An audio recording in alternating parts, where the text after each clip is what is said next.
What's good, guys? Time for a DL short. I know there's a lot going on in America right now. The election is less than 2 weeks away. We've had two major hurricanes hit Florida, and the real estate market down here in Florida, the insurance market down here in Florida, and the rest of the country for that matter, is in question. People are losing their homes. People are selling their homes at a loss. Um, there's a lot going on. We got layoffs over here. There's so much uncertainty with inflation and or interest rates going to go up or interest rates going to come down or they're going to stay where they are. The markets are down. There's a lot going on here in America. I just saw, and this is being reported widely now, that North Korean soldiers are in Russia, and apparently they're there to support Russia and their war on Ukraine. People, this is big. This is big news. Let's check out this press conference. I think, as you have all heard earlier this morning, we have seen the public reporting indicating that North Korean soldiers are traveling to Russia to fight against Ukraine. We're working closely with our allies and partners to gain a full understanding of this situation. But today, I'm prepared to share what we know at this stage. We assess that between early to mid-October, North Korea moved at least 3,000 soldiers into eastern Russia. We assess that these soldiers traveled by ship from the Wonsan area in North Korea to Vladivostok, Russia. These soldiers then traveled onward to multiple Russian military training sites in eastern Russia, where they are currently undergoing training.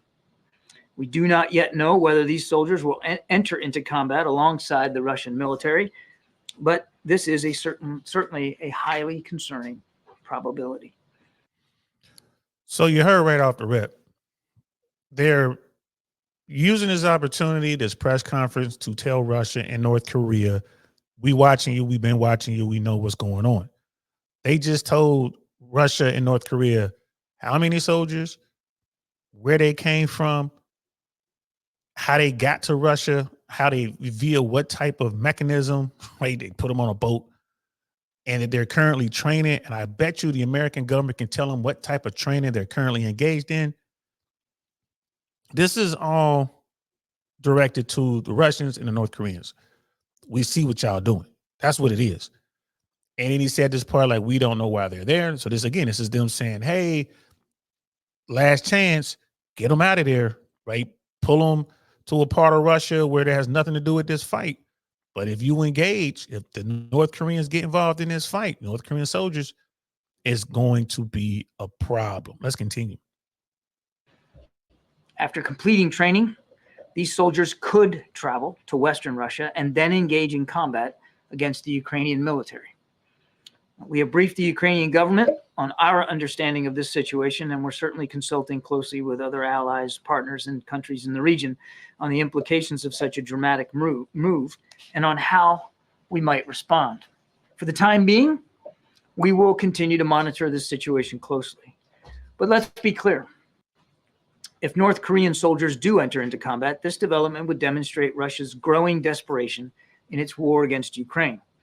Russia is suffering extraordinary casualties on the battlefield every single day, but President Putin appears intent on continuing this war.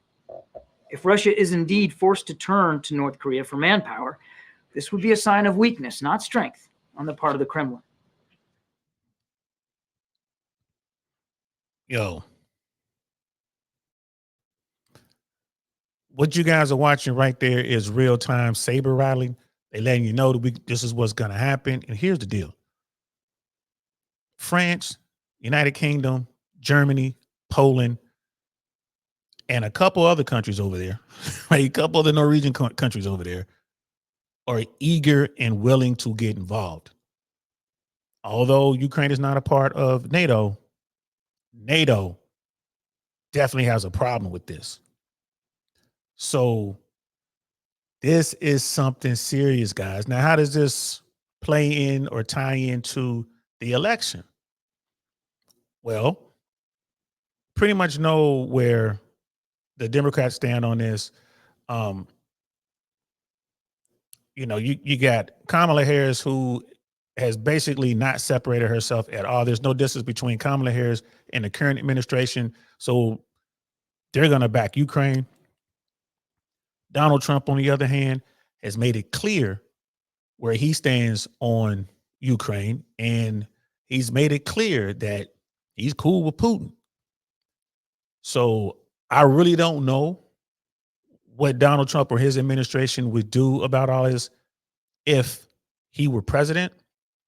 I don't know. And here's the thing, it really doesn't matter, right? I suspect that Donald Trump will run as much interference as he can, kind of running, keeping America away and trying to withdraw America. But at this point, it doesn't matter because the countries that I mentioned in NATO, especially Poland, especially Great Britain, especially France, Germany, they're ready to go in there and take care of business. Make no mistake about it, guys. This is one giant step closer to a global conflict. Global, right? You got North Korea and Russia fighting shoulder to shoulder in a war in Europe. Unprecedented. Ain't nobody seen nothing like this before. The question remains, okay, what's China going to do? Guys, this is real. This is really real. This is super real. So we'll see how this plays out. I'm shocked. I ain't gonna lie to you. When I first saw this morning, I wasn't seeing any big, media outlets reporting on it. I'm hearing people talk about it in little offshoots. But now, I mean, this is Associated Press reporting on it. PBS is reporting on it. CNN is reporting on it. I haven't checked Al Jazeera yet, but I'm pretty sure they're going to be talking about it if they're not already talking about it. This is major. This is a major step here that the North Koreans are taking and the Russians are taking. And then we still have the issues in the Middle East. So, hey, guys, if you haven't checked it out already, if you haven't looked at it, you need to start looking at it. You need to really think about what's going on here. This is definitely going to affect America moving forward. I hope this ends well. I really do. But right now, man, it looks bad. So that's it. That's all I got. Just a quick little short. I'll talk to you guys later. I'm DL Saint. Peace.